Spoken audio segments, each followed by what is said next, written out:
What's good, internet family? This is the Penal Code Quota, Ray Bledsoe, better known as James Jones, aka Mr. 38.02.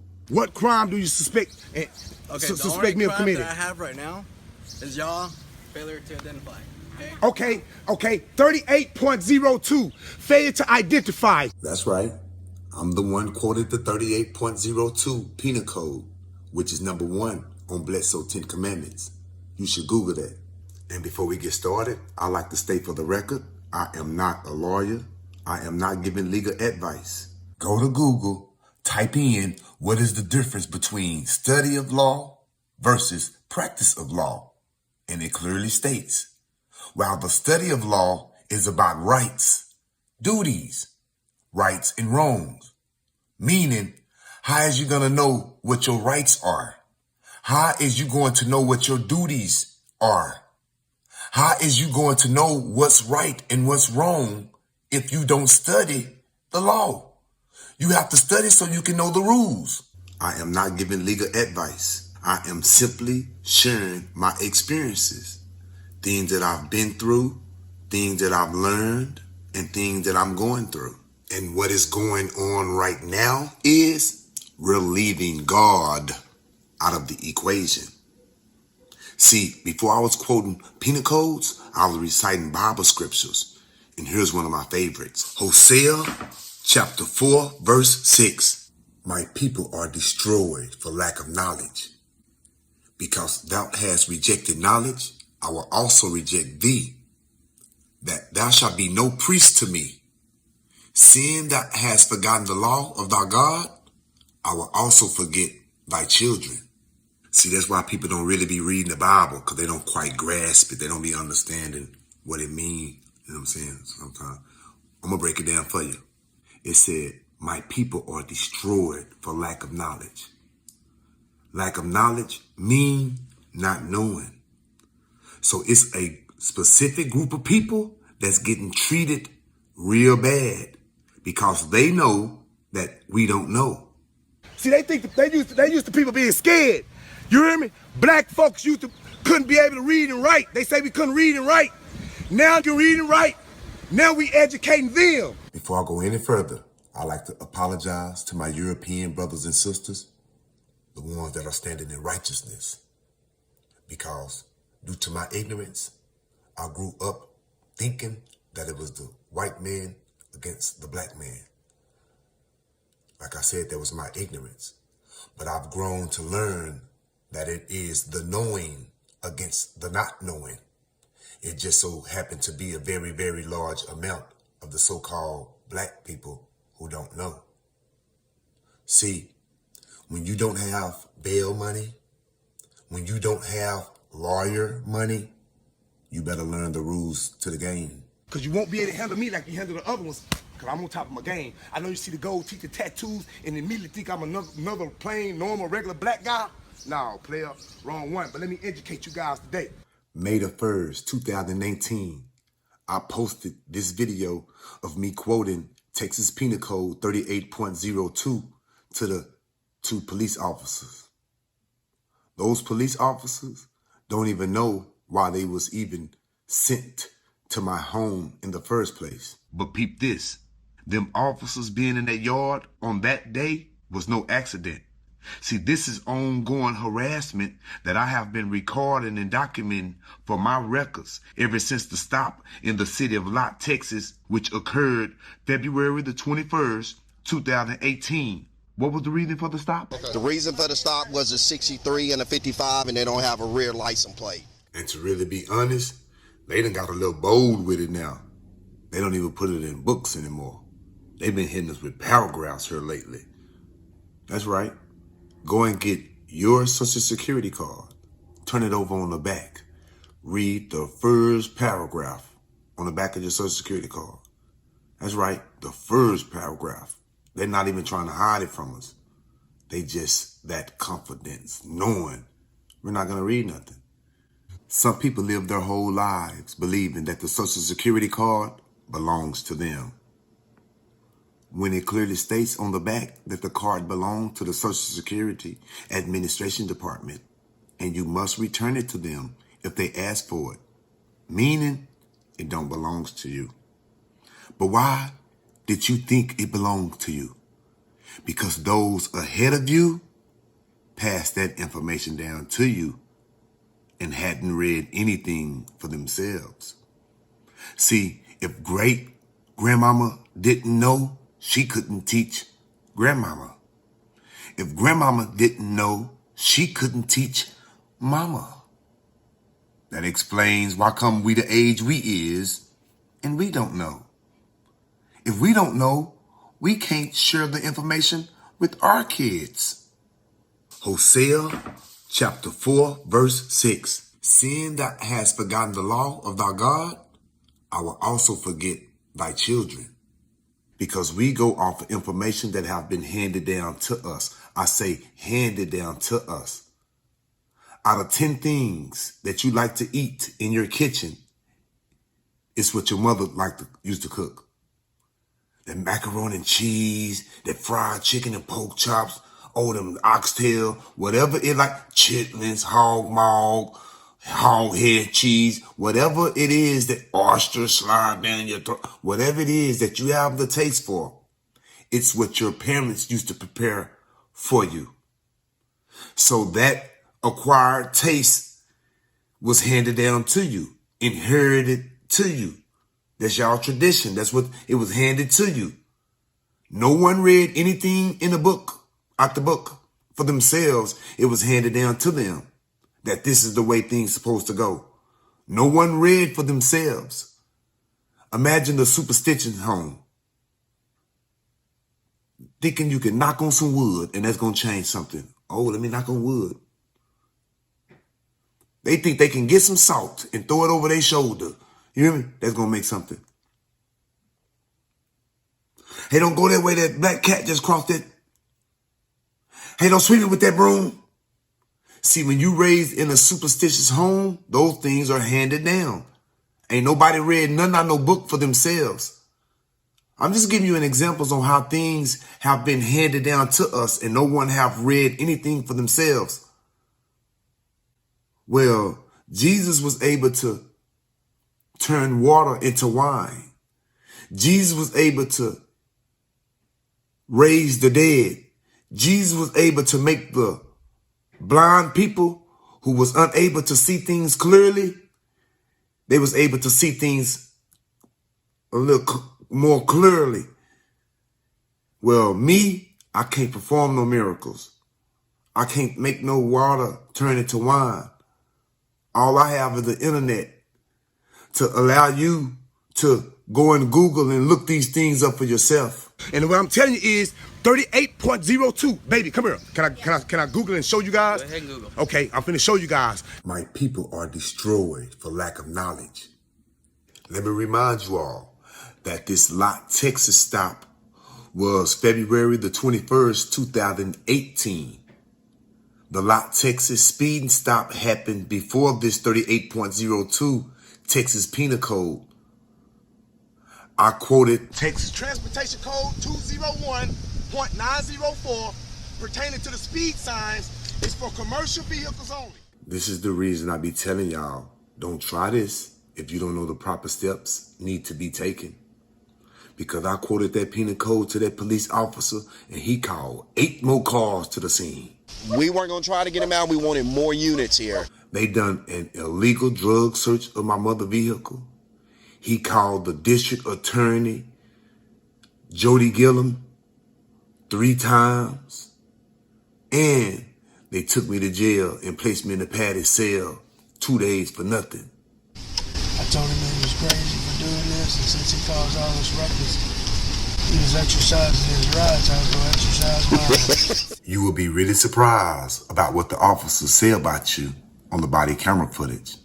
They just confidence that you don't know the proper steps that it takes to get a copy of it. Because what you just witnessed was an elected official, Sheriff Ricky Skademan, make fun of me. And he called me crazy for exercising my rights.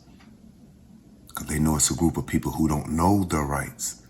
And they just treated me like they treat the rest of the people. What were you saying about a padded room now? He can go in the padded cell until he decides he wants to talk. So You just go to jail.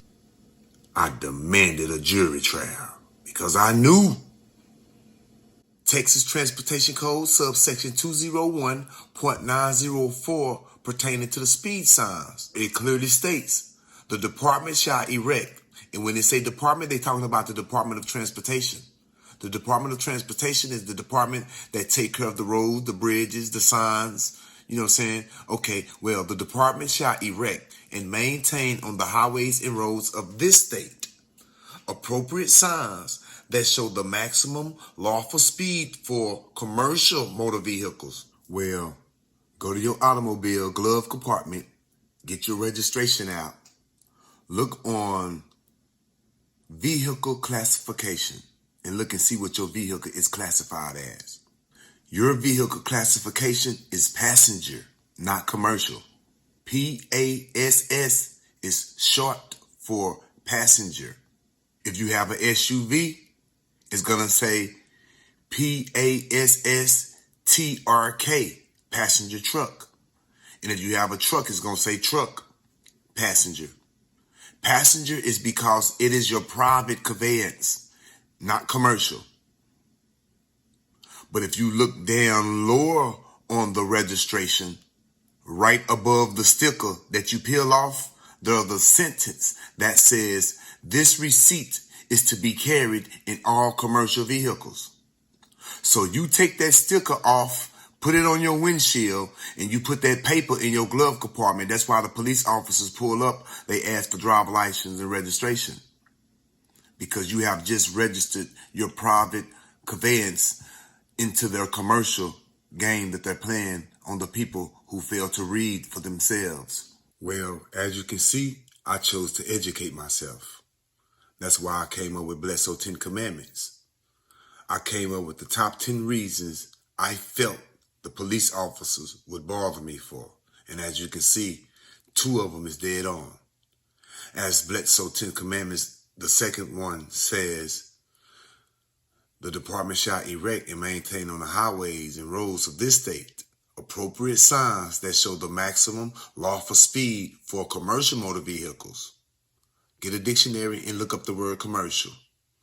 Truck tractors, truck trailers, truck semi-trailers, and motor vehicles engaged in the business of transporting passengers for compensation or hire, such as city buses, where the passengers is paying bus fare. They're paying for a service. Limousine drivers, the Sprinter vans, where the passengers sitting back there enjoying the services are paying. You're being compensated for that service. You know what I'm saying? Even if you was in the city on the horse and buggy, the horse and carriage, yes. Or if you was at the beach and you got on one of those bicycles where the driver is driving the riders, the passengers in the back that are paying for that service. So you can even be on a bike or a horse. If the passengers are paying, that makes you a driver. Then and only then do those signs apply to you. You have to be compensated. Yes, that makes it commercial. And I have the dictionary, the law dictionary, that I'm going to use in the courtroom to state my case once I have to go to court. Why do we have all of these different dictionaries? Because that one word have multiple meanings. Let's take the word two. TWO, two. That means something. The word TO, two. That means something. The word TOO, two. That means something. Even though they sound the exact same, they have totally different meanings. That's where the dictionary come into effect. Well, at the courthouse, they speak a totally different language than we do. They speak what is called legality. That's why it's called the legal system. Okay, well, to find out what a word means at the courthouse, you would have to look up the legal definition of driver, and it clearly states, a driver is one employed in conducting or operating a coach, carriage, wagon, or other wheels with horses, mules, or other animals, or a bicycle, tricycle, or motor car. Though not a street railed car, a person actually doing driving, whether employed by owner to drive or driving his own vehicle. Meaning you have went and registered your private automobile as a Uber driver, Lyft, or DoorDash, where you is now being compensated, paid for that services, none of which I was doing. Therefore, anything over the amount of $20, you have the right to a jury trial. You have the right for your argument to be heard and your evidence to be seen. And I chose to exercise that right. First off, I knew I had that right from studying of the law. See, how is you gonna know what's right and what's wrong if you don't know the rules? See, it's written, and you learn that from studying. Now, practicing of law is about results, solutions for your clients. See, I cannot recall any similarity that I have encountered between studying law and practicing law. The practice of law is entirely different from studying it. See, I don't have any clients. I don't have anything to do with anyone else's solutions. What I'm doing is sharing my experiences. Now, if there's a lot of people that just so happen to be going through the exact same thing that I'm going through, then you should start looking into studying a little bit about the laws. I don't advise any of you all to try anything that you see if you do not know the proper steps needed to be taken. I took the proper steps that needed to be taken. I filed the proper paperwork. I got the proper stamps. And I got a copy of the body camera footage. And speaking of police body cam footage, here is actual footage of Lott, Texas Police Chief Hamilton, encouraging me to report him to Falls County District Attorney Jody Gillum. You know Jody Gillum, don't you? Yes. Report me to Jody Gillum. No. She is the DA. I'm not going to report you to her. Here's more footage of Chief Hamilton calling Falls County District Attorney Jody Gillum 3 more times for a speeding stop. Hey, real quick, Miss Jody, and I know you're gone, but do you know a Clarence Ray Bledsoe? Here's a perfect example how the speeding stop opened the door for you to be charged with various other charges. Example, police officer stop you for speeding, failure to display driver license, no driver license, suspended driver license, expired driver license. All of those are secondary offenses because the main reason was speeding. Okay, police officer pull you over for speeding, and then they come up to your vehicle and they say, "Sir, have you had anything to drink?" Or they say, "I smell something in the car. I need you to step out of the vehicle." All of those things came to you after the first offense, which was speeding, which don't apply to you. That's what we call evading. I'll have to call Jody on that one. This is chest camera footage of Lott, Texas Police Department Police Chief Hamilton calling Falls County District Attorney trying to convince her into charging me with felony evading arrest in a motor vehicle, even though his sirens wasn't activated. This stemmed from the speeding stop. Anyway, I just didn't know if you would consider the evading case, even though I didn't have my siren activated. The chief followed Deputy Rebecca's idea on that one. The chief deployed his K9 and did an illegal search of my mother's automobile. They found nothing. The chief followed the Sheriff Ricky Skaman call on that one. The chief then called the district attorney again and asked her, would she possibly charge me with interfering with public duties? So You can just go to jail. okay. It's interfering when he doesn't interfering with the duties, I think, when you don't open the car.